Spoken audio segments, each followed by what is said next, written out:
Ofim sa janë larë njëra tjetërës që ndoshta mund mos kishim bashkëpunu, nuk i shof largë ideologjikisht, nuk i shof orientimin ideologjik si pengesë të bashkëpunimit për të kriju koalicion. Në rast se i marim për bazë deklaratat e partive ose qëndrimit në këtë 9 mujor, në farë mënyrë mund shofim që ndoshta vetëvendosja ka qenë me hapur ndaj LDK-s, e ka përjashtu parimisht PDK-n, edhe akën gjithsesi, ka pas negociata me nismet, me cilë nuk janë pajtu, por me gjithat kjo nuk do të thot që ky qëndrim mund bartët edhe pas zgjedhjeve të 28 dhjetorit. Besoj që edhe vetëvendosja dhe partit tjera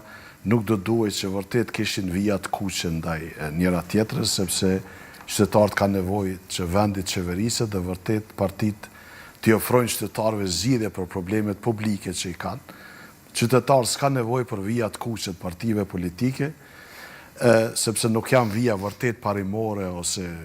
vijat të cilat në farë mënyre njëra partie përjashton tjetrën për shkak mentalitetit qeverisës, sepse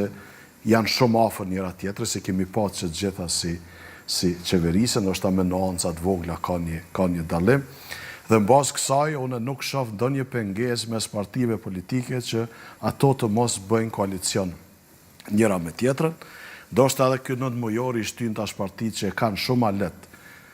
që të bëjnë koalicion se sa ta përsërisin prapë. Ndoshta 9 mujori i parë ka kalu disi, po të përsëritet prapë e njëjta, unë e shoh si një presion të madh tek gjitha partitë që i kanë ato vijat e kuqe që janë të pajustifikueshme. Asnjë parti nuk mund ta justifikoj